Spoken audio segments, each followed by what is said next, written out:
अस्सलाम वालेकुम students, once again जो हमारा नया टॉपिक है element 3.8 permit to work systems. लेकिन आगे जाने से पहले लेक्चर में एक छोटा सा टॉपिक है, वो रह गया था, उसको पढ़ लेते हैं। मॉनिटरिंग द सिस्टम, यानी हम लोग सेफ सिस्टम ऑफ वर्क जब बनाते हैं, जब अगर हम लोगों ने सेफ सिस्टम ऑफ वर्क बना लिया, must monitor to ensure safe system of work is being applied correctly. SSW is as safe as was intended. जिन्हें हम लोग सेफ सिस्टम ऑफ वर्क जब हम अपने एक्टिविटीज के लिए बना लेते हैं, काम करने के लिए बना लेते हैं, तो उसको हम लोग मॉनिटर करना चाहिए, चेक करना चाहिए, और उसको सही तरीके से काम के लिए अप्लाइड भी अपनी कंपनी में अप्लाइड करना चाहिए। और वो जो सेफ सिस्टम ऑफ वर्क है इतना महफूज होना चाहिए, जो जिस तरीके से हम उसको, उससे जो एंड रिजल्ट हमें हमें चाहिए, तो इतना महफूज होना चाहिए। ठीक है, अभी नेक्स्ट टॉपिक है permit to work system, very important topic. यानी जब हम काम करते हैं उसके लिए जो हम लोग, हमें परमिट चाहिए। ठीक है, तो डिफिनीशन क्या है? A formal documented safety procedure forming part of safe system of work. ये जो परमिट टू वर्क सिस्टम है, इसका जो डिफिनीशन है, इसका जो तारीफ है, वो ये है कि एक कंपनी का फॉर्मल डॉक्यूमेंट है और ये तहरीरी शक्ल में होते हैं, और इसमें सेफ्टी प्रोसीजर्स लिख के होते हैं, और ये सेफ सिस्टम ऑफ वर्क का एक हिस्सा है। जो जिन काम के लिए हम लोग परमिट लेते हैं वो हार्ड वर्क है, वो काम जिसमें आग लगने का खतरा हो। हाई वोल्टेज इलेक्ट्रिकल सिस्टम के लिए भी हम परमिट लेते, जो हाई वोल्टेज के लाइंस होते हैं या जो भी है, वो उस पे अगर हम लोग काम करते हैं उसके लिए हमें परमिट चाहिए। कन्फाइंड स्पेस एंट्री के लिए हमें परमिट चाहिए। कन्फाइंड स्पेस वो जगह है जिसके आने जाने का रास्ता लिमिटेड हो, जिन्हें जो हम आम रास्ता यूज करते हैं वो इस तरह ना हो, लिमिटेड हो, मुश्किल हो, और उस जगह में ऑक्सीजन की एनरिचमेंट, यानी ऑक्सीजन ज्यादा भी हो सकते हैं, और उसमें डिफिशियंसी ऑफ ऑक्सीजन, ऑक्सीजन की कमी भी हो सकती है, और उस जगह में टॉक्सिक्स, जहरीले गैसेस भी हो सकते हैं, और इसके अलावा कोई और हजर्स भी हो सकता है। तो ऐसे जगह को हम कन्फाइंड स्पेस बोलते हैं। कन्फाइंड स्पेस के लिए भी हमें परमिट टू वर्क चाहिए। परमिट टू वर्क का मतलब कि हम जो भी काम करते हैं उसके लिए इजाजत लेना। जो भी हम लोग काम करते हैं उसके लिए प्रॉपर, जो हमारा कंपनी है या जो हमारा क्लाइंट है, जो उस जगह का मालिक है, उससे इजाजत लेना उस काम करने के लिए। फिर ऑपरेशनल पाइपलाइंस पे अगर हम लोग काम करते हैं उसके लिए परमिट चाहिए। एक्सकेवेशन नियर बरीड सर्विसेज, अगर कोई सर्विसेज, कोई भी सर्विसेज हो, कोई भी बरीड यानी जमीन के अंदर कोई भी सर्विसेज हो। सर्विसेज का मतलब कि कोई भी फैसिलिटी जब हम लोग इस्तेमाल करते हैं जमीन के अंदर, उस अगर उधर हम लोग खुदाई करते, उसके लिए भी हमें इजाजत या परमिट की जरूरत होती है। कम्प्लेक्स मशीनरी, अगर हम लोग कोई पेचीदा मशीनरी या कम्प्लेक्स मशीनरी ऑपरेट करते हैं या चलाते हैं या उससे काम करते हैं, तो उसके लिए भी हमें परमिट की जरूरत है। फॉर एग्जांपल, जब हम लिफ्टिंग के एक्टिविटीज करते हैं तो उसके उसमें उस टाइम पे हम क्रेन इस्तेमाल करते हैं, या एक्सकवेशन, उन सब के लिए हमें एक्सकवेशन के दौरान एक्सकवेटर से, इन मशीनरीज के लिए भी हमें परमिट चाहिए। और वो काम करने के लिए, क्योंकि वो मेंशन होते हैं कि ये मशीनें हम लोग यूज कर रहे हैं, ठीक है, उस परमिट में मेंशन होते हैं। ठीक है, फिर परमिट टू वर्क सिस्टम में आगे है इशू प्री जॉब चेक, यानी जो बंदा परमिट को इशू करते हैं, जो बंदा परमिट देता है, जो बंदा एरिया के जो ओनर्स होते हैं वही परमिट देगा। जो एरिया का मालिक होता है वो परमिट देगा, और वो क्या करेगा? परमिट देने से पहले प्री जॉब चेक्स, वो जिस जगह के लिए परमिट देते हैं वो सबसे पहले वो चेक करेगा। तो description of work to be carried out, क्या चेक करेगा? वो जो काम कर रहे वो जगह चेक करेगा कि इसमें कौन सा काम कर रहे, वो सब चेक करेगा। Description of plant in locations, यानी जिस जगह पे काम हो रहा है वो जगह भी उसने चेक करने के, फलाना जगह पे यानी फलाना एरिया में, यूनिट 1 में या यूनिट 2 में, वो जो लोकेशन परमिट में मेंशन होते हैं वो जगह भी वो चेक करेगा। आइडेंटिफाई हजार्ड्स इन से असेस रिस्क, और वो बंदा फिजिकली उस जगह में जाके हजार्ड्स उधर चेक करेगा कि कौन से हजार्ड्स है और उससे रिस्क कितना है। आइडेंटिफिकेशन ऑफ कंट्रोल्स, और उस हजार्ड्स और रिस्क को उसको किस तरह कंट्रोल किया हुआ है, उधर कंट्रोल मेजर्स ऑलरेडी लिए हुए हैं, वो जो खतरात है उनके लिए एहतियाती इकदाम लिए हुए या नहीं, वो सबसे पहले ये चेक करेगा। ये कौन चेक करेगा? जो इश्यूअर होता है, जो परमिट देता है, जो उस जगह का मालिक होता है, जिसके अंडर में वो जगह है। Additional permits, for example heart work, अगर एक परमिट के साथ दूसरे परमिट्स हो, फॉर एग्जांपल एक्सकेवेशन परमिट और उसके साथ कोई हार्ट वर्क परमिट है, तो वो सब कुछ वो चेक करेगा उधर। फिर आइसोलेशन ऑफ सर्विसेज, जिस जगह पे काम हो रहा है अगर उधर कोई सर्विसेज ऑलरेडी मौजूद हो, फॉर एग्जांपल ऑयल इंडस्ट्रीज में या इस तरह का कोई और इंडस्ट्री है, उसमें किसी पाइप के ऊपर काम हो रहा है और पाइप के अंदर ऑयल है या कोई और सर्विसेज है, तो सबसे पहले वो जो इश्यूअर है या जो मालिक है उस जगह का, वो उस पाइप को के अंदर वो जो सर्विसेज है, ऑयल है या जो भी है, उसको बंद करेगा। जब वो बंद कर ले उसके बाद उधर वो काम होगा, यानी वो फिर इजाजत देगा कि आप लोग काम कर सकते हो उस पाइप के ऊपर। या कोई और जगह हो, फॉर एग्जांपल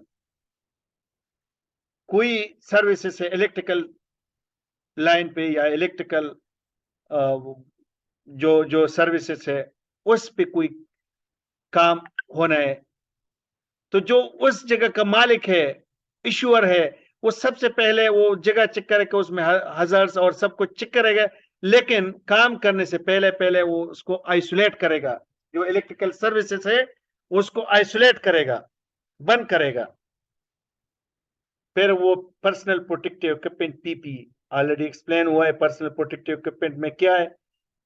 हेलमेट्स है जो हमारे हेड्स को बचाते हैं, चश्मा है जो हमारे आईज को बचाते हैं, एयर प्लग्स जो हमारे कानों को हम लोग कानों के ऊपर लगाते हैं ताकि जो नॉइस है उससे हमारे कान बच जाए, या शूज है जो हमारे फुट को बचाते हैं। इस तरह कोई और भी पीपी रेस्पिरेटरी सिस्टम है, ये सब कुछ वो चेक करेगा। इमरजेंसी प्रोसीजर्स, जिधर काम हो रहे हैं, अगर काम के दौरान कोई इमरजेंसी हो जाए, इन्हें कोई भी वाकया हो जाए, तो उससे किस तरह हमारे वर्कर को बचना चाहिए या हम किस तरह अपने वर्कर को बचाएगा ड्यूरिंग इमरजेंसी, उसका प्रोसीजर सब कुछ वो चेक करेगा और उधर पूरा अरेंजमेंट्स भी वो चेक करेगा। तो ये इश्यूअर की ड्यूटी है कि सबसे पहले जब वो परमिट देता है सबसे पहले वो जगह को चेक कर ले और उसमें ये चीजें चेक कर ले। फिर रिसीवर या receipt hand over of permit, जब इशूअर या इशू वाला पार्ट में जब इशूअर जाके साइट को चेक करेगा, सब कुछ सर्विसेज आइसोलेट सब कुछ हो गया, तो उसके बाद वो परमिट जो है वो साइन करेगा, उसके ऊपर वो दस्तखत करेगा और साइन करेगा, और उसको किस पार्टी को हैंड ओवर करेगा? रिसीवर को या रिसीट्स को, जिधर जो बंदा उधर काम करना चाहते हैं उसको फिर वो हैंड ओवर कर लेता है। ये जो रिसीवर है वो भी कंपिटेंट होना चाहिए और authorise person issues permit work, और ये बंदा जो है वो अथराइज होना चाहिए और ये बंदा प्रॉपर ट्रेन होगा। ईश्वर जो है वो भी प्रॉपर ट्रेन होना चाहिए, वो भी कंपिटेंट होना चाहिए, लेकिन रिसीवर भी प्रॉपर ट्रेन और अथराइज बंदा होना चाहिए। जब रिसीवर को परमिट इश्यूअर दे देता है, फिर क्या होता है, worker science to say they accept controls. फिर जो वर्कर्स है वो उस परमिट के ऊपर बैक साइड पे होता है, या ऐसा टूल बॉक्स स्टॉक होता है उधर। टूल बॉक्स स्टॉक का मतलब यही है कि जो रिसीवर है या जो रिसीवर अक्सर इंजीनियर या सुपरवाइजर होते हैं, वो वर्कर्स को बता देते हैं कि हम कौन सा काम करना चाहते हैं और इस काम में खतरात क्या है और इस खतरात से हम लोग किस तरह बचेंगे, यानी वो कंट्रोल मेजर्स के बारे में सब कुछ वो बता देते हैं। उसके बाद हर वर्कर उस पर साइन भी कर लेते और उस परमिट को एक्सेप्ट कर लेते। फिर क्या होता है, work can now start, plant is now under the control of the workers. फिर उसके बाद वर्कर जो है वो काम शुरू कर लेते हैं और पूरा जो प्लांट है या जो जगह है जिस पे वो लोग काम कर रहे हैं वो किसके कंट्रोल में आ जाते हैं, वर्कर्स के कंट्रोल में। लेकिन जो सुपरवाइजर है वो उधर मौजूद होना चाहिए। जो परमिट रिसीवर है जिसने परमिट रिसीव किया है वो इस उस एरिया में लाजिमी वर्कर के साथ होना चाहिए। ऐसा नहीं है कि वो परमिट, जिसने परमिट रिसीव किए वो कहीं कैंटीन और इधर वो आगे पीछे जाते हैं और उधर काम नहीं, वो बंदा उस जगह पे प्रेजेंट होना चाहिए। ठीक है। फिर जब काम खत्म हो जाए, क्लियरेंस का पार्ट है return to service. Workers sign to say they have left the work place in safe condition, work is complete and operation can resume. Clearance में क्या है, वर्कर फिर साइन कर लेते कि हम लोगों ने काम को खत्म कर लिया और जो वर्क प्लेस है या जिधर हम लोग काम कर रहे थे वो अभी कंप्लीट हुआ, और आप लोग जो है, जो अगर कोई सर्विसेज का आइसोलेशन हुआ है, फॉर एग्जांपल बिजली के ऊपर कोई काम हो रहा था और वो काम उन्होंने खत्म किए, तो वो लोग क्लियरेंस का साइन कर लेते हैं और वो लोग बता देते कि आप अपना सर्विसेज को दोबारा बहाल कर सकते हो, बिजली को दोबारा आप लोग छोड़ सकते हो। या कोई पाइप पे काम हो रहा है, वेल्डिंग का काम हो रहा है कोई और उस पाइप के अंदर कोई ऑयल से या कोई और चीज है, तो वो लोग क्लियर कर लेते हैं और वो लोग साइन कर लेते हैं कि हम लोगों ने अपना काम खत्म कर लिया। अभी इशूअर की ड्यूटी है कि वो इशूअर जो है वो अपने जो सर्विसेज है वो बहाल कर सकते हैं। फिर जब वर्कर साइन कर लेते हैं उसके बाद परमिट जो है वो कैंसिल होता है। Authorised person accept plant back and can remove isolation, that's cancel permit, plant is now return to the control of the sites. फिर कैंसिलेशन में ये है कि जो इशूअर जिसने परमिट दिया था, क्योंकि वो अथराइज्ड है, वो प्लांट को या जो जिधर काम हो रहा था उसको वापस एक्सेप्ट कर लेते और उधर जो उसने आइसोलेशन लगाए हुए, उधर जो सर्विसेज उसने बंद किए थे वो दोबारा बहाल कर लेते। ठीक है। और परमिट कैंसिल होते और फिर प्लांट जो है, वो जो प्लांट जिधर काम हो रहे थे वो फिर नॉर्मल कंडीशन में चला जाते। ठीक है।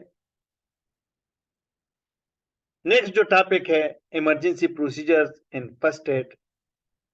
ये हम जब काम करते उसमें लाजिमी कोई इमरजेंसी हो सकती है, तो उसके लिए हमें कौन सा प्रोसीजर होना चाहिए, और फिर किसी भी इमरजेंसी में या किसी भी जगह पे वर्कर भी जख्मी हो सकते हैं, उसे कुछ भी हो सकते हैं, तो उसके लिए कौन सा फर्स्ट एड, इसके बारे में अब हम पढ़ेंगे।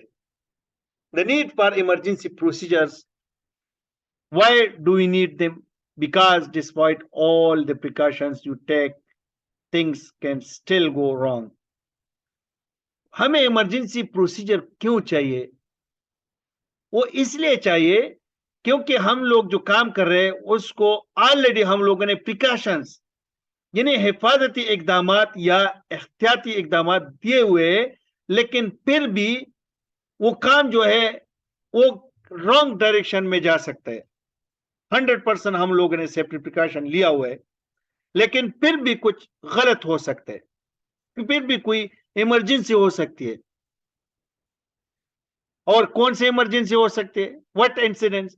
फायर, आग लग सकते हैं, बम थ्रेट्स भी हो सकते हैं, किसी स्पिलेज ऑफ हजारियस केमिकल्स, या कोई हम ऑयल इंडस्ट्री में है या कोई पावर प्लांट या कोई और इंडस्ट्री में है, उसमें जो हजारियस केमिकल्स है, जो जहरीले केमिकल्स है या जो खतरनाक केमिकल्स है, उसका स्पिलेज भी हो सकते हैं, वो स्पिल्स भी हो सकते हैं, वो लीक भी हो सकते हैं।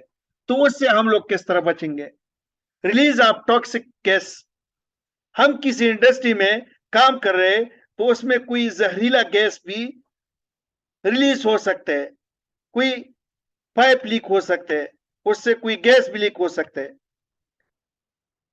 सीवियर वेदर्स, और कोई ऐसा मौसम जिसमें कोई भी किसी जगह में बारिश या तूफान या ऐसा वेदर जो एबनॉर्मल हो, मल्टीपल कैजुअलिटी एक्सीडेंट, या कोई ऐसा एक्सीडेंट हो सकता है जिसमें बहुत ज्यादा कैजुअलिटी, यानी लोग मर जाए या कोई हादसा हो जाए बड़ा। टेररिस्ट और सिक्योरिटी इंसिडेंट्स, यानी हम लोग काम कर रहे हैं, उधर कोई टेररिस्ट दहशतगर्द या कोई सिक्योरिटी का भी कोई सिक्योरिटी इशू भी हो सकता है उधर। डिपेंड करते ऑर्गेनाइजेशन पे कम कि हम किस तरह के ऑर्गेनाइजेशन में काम करते हैं, तो उस ऑर्गेनाइजेशन में हम लोग उसको ये जो इमरजेंसी से उसके बारे में वो हमें पता होता है कि इस ऑर्गेनाइजेशन में इस तरह का इमरजेंसी हो सकते हैं। इमरजेंसी प्रोसीजर्स अरेंजमेंट्स, यानी जब कोई इमरजेंसी हो उसके लिए हमें कौन सा अरेंजमेंट्स और प्रोसीजर्स कौन सा होना चाहिए।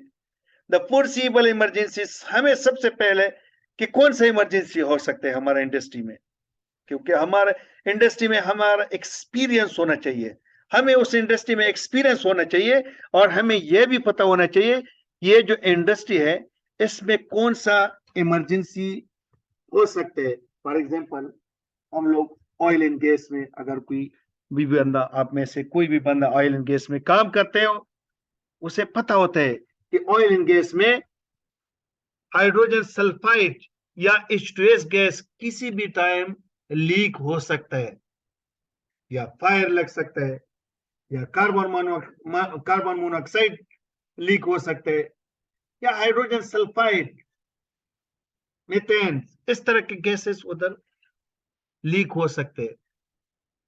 तो उसके लिए हमें इमरजेंसी भी होना चाहिए कि अगर इस तरह का कोई इमरजेंसी हो जाए या कोई भी बंदा ऊपर से गिर जाए, वो भी इमरजेंसी है, या एक्सकेवेशन के दौरान कोई जख्मी हो जाए, या कन्फाइंड स्पेस के दरमियान, या कुछ भी इमरजेंसी हो।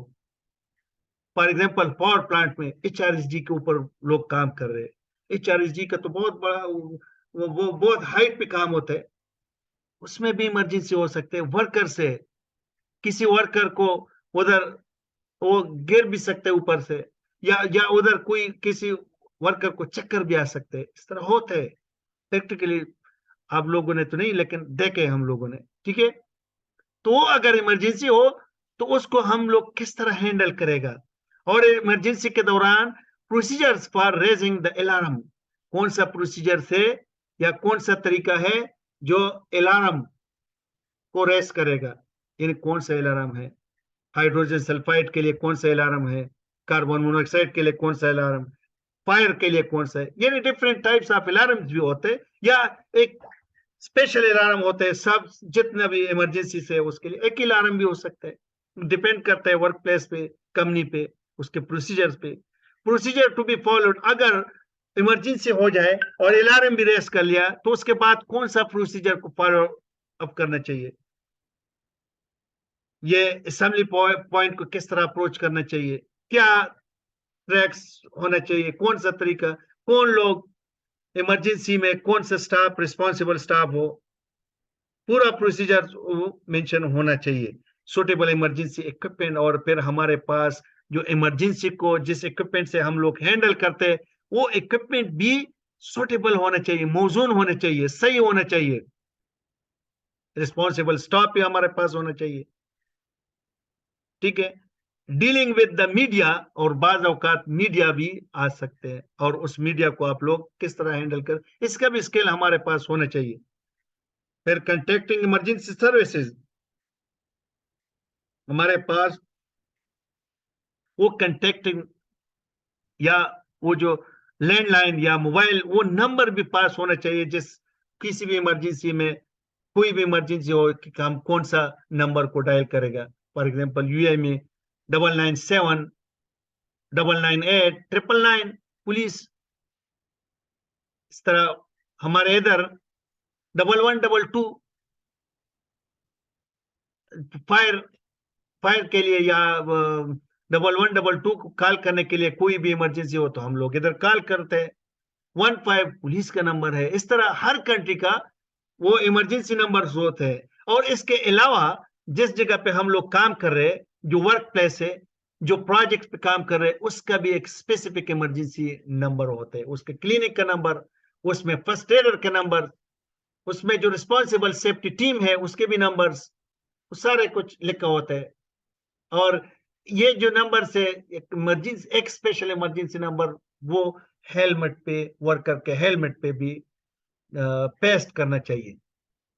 और हर जगह पे, यानी प्रोमिनेंट जगह में इमरजेंसी नंबर लगाना चाहिए, ताकि वर्कर्स को भी पता चले, और किसी भी जगह अगर कोई इमरजेंसी हो तो वो उसको देख के वो कॉल कर सकते। Very important. Okay, emergency procedure and arrangements में नेक्स्ट है, the organization needs to arrange communication equipments, landline, mobile etcetera. यानी जो कंपनी है वो लाजमी, ये कंपनी की रिस्पॉन्सिबिलिटी है कि वो जो इमरजेंसी, जो जो जो उनके साथ काम कर रहे हैं उसमें जो लोग हैं, उनके लिए लैंडलाइन हो या मोबाइल नंबर, वो लोग प्रोवाइड करेगा। वर्कर की रिस्पॉन्सिबिलिटी नहीं है, ये मालिक की रिस्पॉन्सिबिलिटी है कि इस तरह का कम्युनिकेशन सिस्टम वो प्रोवाइड कर ले। और ये किधर लिखा है? C155 ILO, international labour organization, C155 convention 155, article number 20 में लिखा है। ये मालिक की रिस्पॉन्सिबिलिटी है कि ये कम्युनिकेशन सिस्टम प्रोवाइड कर ले वर्कर्स को। Contact details, national and local numbers, और जो नेशनल यानी कौमी 997, 998 यूए के नंबर में बता रहा हूँ, 999, इस तरह हमारे इधर भी 1122 है, या 15 पुलिस नंबर्स। सऊदी अरेबिया में कुछ और नंबर हो सकते, और उस प्रोजेक्ट के जो नंबर है वो भी उधर हर वर्कर्स के हेलमेट पे, या कोई और उसके पास कोई ऐसा वो जो आप लोग उसके लिए कोई एक्सेस कार्ड देते या जो भी है, उसके ऊपर लिखना चाहिए, और उसे याद भी करना चाहिए कि इमरजेंसी नंबर है। और जो मुख्तलिफ जगहों में ये वो डिस्प्ले भी करना चाहिए। Responsible individuals with necessary information, और जो रिस्पॉन्सिबल जो लोग हैं इमरजेंसी के दौरान, जो इमरजेंसी को हैंडल करते, वो भी नेसेसरी इंफॉर्मेशन के साथ वो भी होना चाहिए, क्योंकि ये बहुत इंपॉर्टेंट है। जो लोग, जो इमरजेंसी रिस्पॉन्स टीम होता है, जो ड्यूरिंग इमरजेंसी या इमरजेंसी के दौरान वो लोग क्या क्या काम करेगा, वो रिस्पॉन्सिबल होने चाहिए।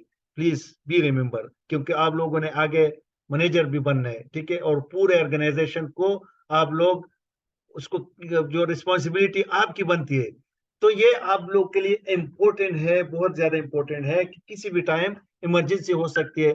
तो इमरजेंसी को हम लोगों ने किस तरह हैंडल करना है, और इमरजेंसी के दरमियान जो जितने भी बंदे हैं उनके जो ड्यूटीज है, वो क्या क्या ड्यूटीज है, और वो अपनी ड्यूटीज को सब बंदे को पता होना चाहिए, ट्रेन होना चाहिए वो बंदे, और वो रिस्पॉन्सिबल होना चाहिए। ऐसा ना हो कि वो एब्सेंट हो डेली, नहीं, रिस्पॉन्सिबल बंदे इस टीम में होना चाहिए। और अगर कोई बंदा बीमार भी हो सकता है तो उसका स्टैंड बाई कौन होगा, ये सारी चीजें आप लोगों को पता होना चाहिए। और अभी से आप लोग ज़हन नशीन कर ले, क्योंकि ये मरहले है, क्योंकि आप लोग सेफ्टी प्रैक्टिशनर है या सेफ्टी प्रोफेशनल है, तो आगे आप लोगों ने मैनेजर और डायरेक्टर्स भी बनने हैं। तो इन चीजों, क्योंकि ये मैनेजमेंट लेवल में जो है वो आप लोगों ने जो सोचना है वो स्ट्रेटेजिकली सोचना है, क्योंकि आप लोग हिकमत अमली बनाएंगे, उन लोग के लिए प्लान्स बनाएंगे, ठीक है, क्योंकि आप लोग का सोच बड़ा होना चाहिए, पूरे प्रोजेक्ट को किस तरह कंट्रोल करेगा, इस तरह का सोच होना चाहिए। तो ये सोच जो अभी से आप लोग को जहन में होना चाहिए, क्योंकि आप लोगों ने आगे बढ़ना है, ठीक है। इंशाल्लाह आप लोग बड़े बड़े डायरेक्टर्स और मैनेजर्स बनेंगे, तो ये आप लोग को अभी से जहन नशीन करना चाहिए कि इस तरह के सिचुएशन आ सकते हैं हमारे पास। इमरजेंसी प्रोसीजर में जो ये अरेंजमेंट्स ये होना चाहिए, ठीक है। Then training and testing, additional training for nominated individuals on their roles in the emergency safe handling of any equipments. Emergency procedures should be practiced through drill and exercise.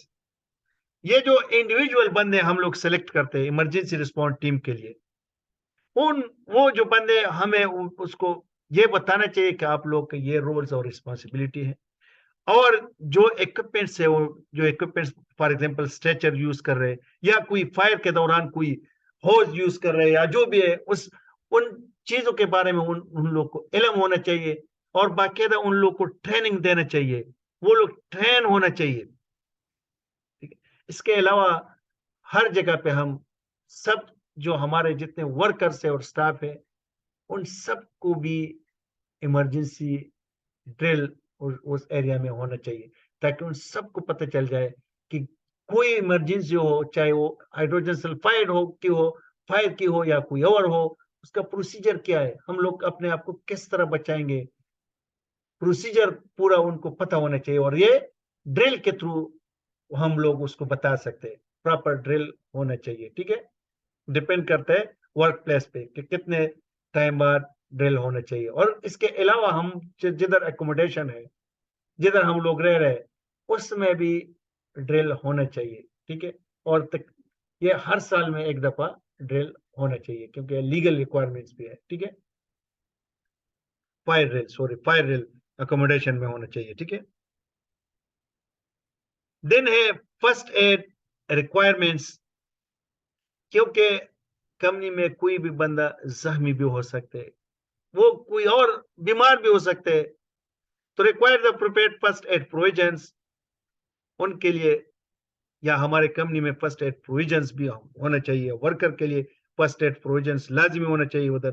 Facilities and appropriate location where first aid treatment can be given, ये जो first aid room है या first aid facility है, ये एक खास जगह पे लोकेट होना चाहिए ताकि उधर हर बंदा इजीली जा सकता है, या उसका जो एक्सेस है आने जाने का रास्ता बिल्कुल सही हो, वर्कर्स के लिए कोई हर्डल्स न हो, ताकि किसी भी इमरजेंसी में वो सही सलामत उधर पहुंच जाए।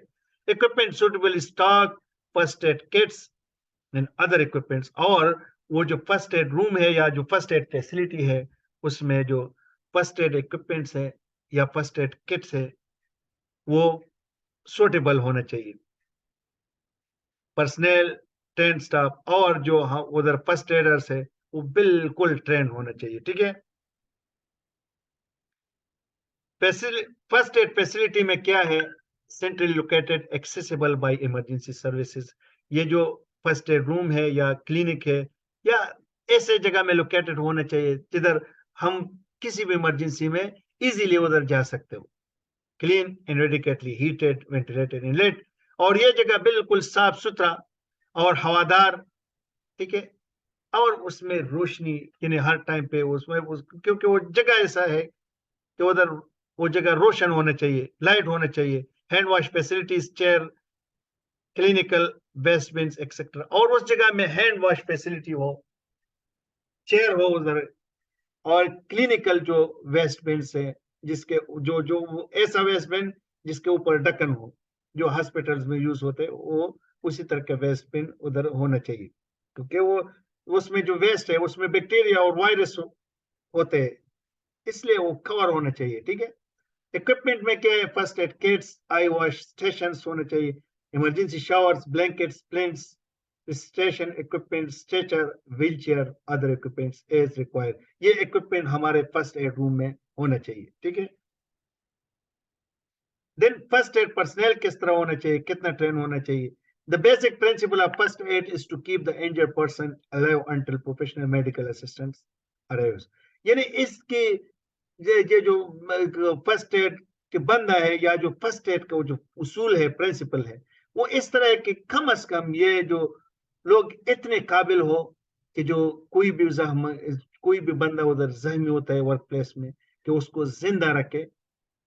उसको कब तक जिंदा रखे, उस टाइम तक जिस टाइम तक जो मेडिकल असिस्टेंट है या जो मेडिकल स्टाफ उसके पहुंचने तक उसको जिंदा रख सकते हो, ये बंदा इतना काबिल होना चाहिए। तो 3 पीस प्रिजर्व लाइफ उन लोग के लिए एक 3 पीस का एक प्रिंसिपल है, एक उसूल है। इसमें सबसे पहले ये जो फर्स्ट एड पर्सनल है वो प्रिजर्व लाइफ, वो जो इंजर बंदा है उसकी जिंदगी बचाएगा।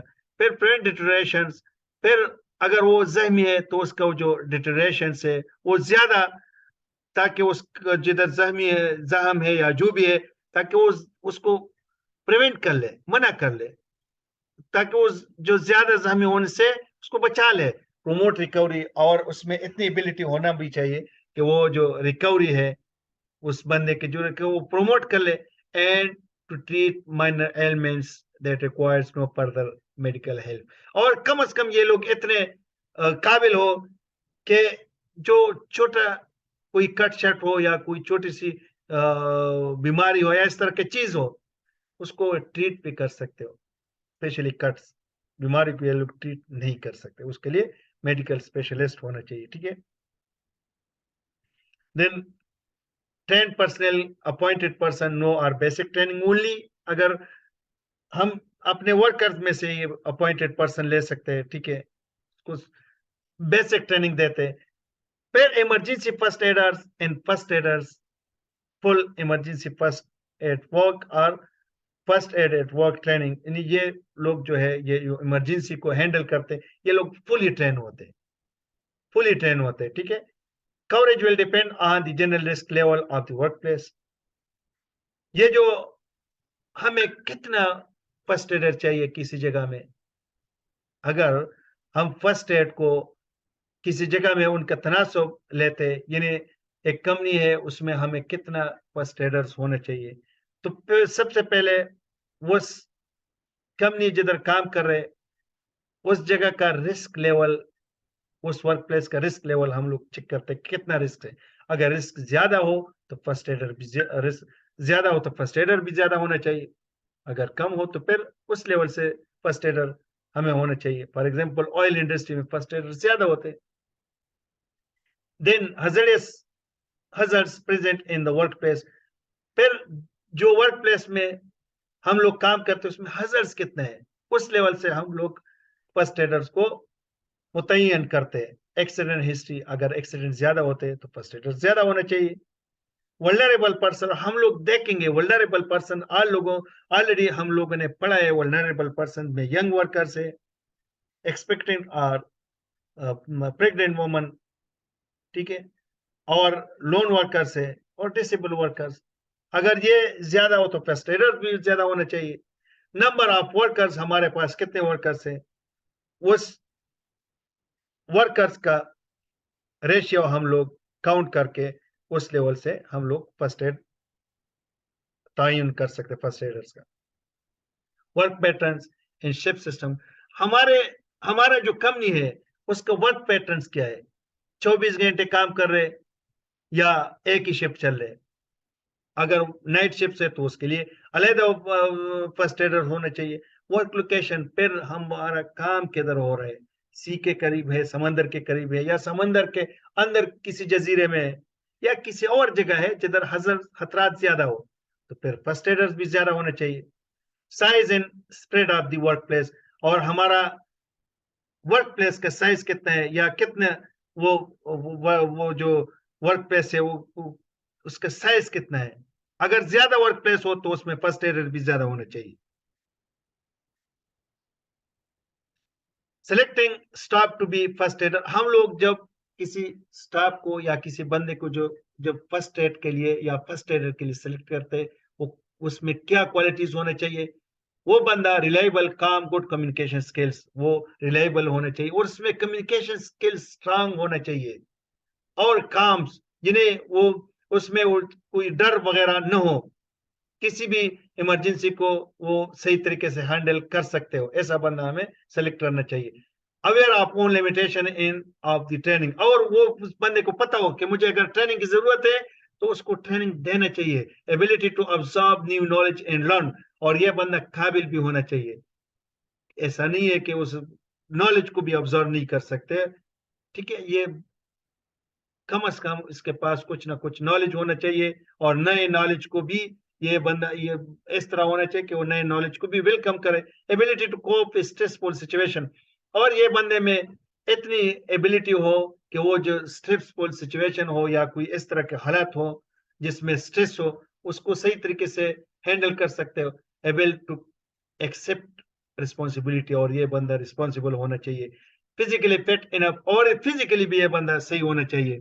Consideration of the need for first aiders considering genders, ethnicity and religious convention. और जब हम लोग इस कुछ जब फर्स्ट एडर को सेलेक्ट करते हैं तो हमें यह भी पता होना चाहिए कि हम किस मुल्क में या किस जगह पे काम कर रहे हैं, क्योंकि कुछ ममालिक ऐसे हैं कि उधर जो लेडीज है या जो जो जेंडर्स एथनिसिटी, क्योंकि लेडीज को मेल्स हमारे मुल्क में भी या जो अरब कंट्रीज है उसमें भी जो मुस्लिम गर्ल्स या मुस्लिम लेडी है उसको कोई मर्द या मर्द फर्स्ट एडर ट्रीट नहीं कर सकते। उसके लिए फिर हमें फीमेल नर्स रखना चाहिए या फीमेल फर्स्ट एडर रखना चाहिए। तो इस कभी जो रिलीजियस कन्विक्शन है उसको भी हमें देखना चाहिए। कुछ ममालिक इस तरह है कि उधर फीमेल्स को मेल भी ट्रीट कर सकते हैं, लेकिन कुछ ममालिक में नहीं कर सकते। Must be able to be release from normal duties to attend an incident.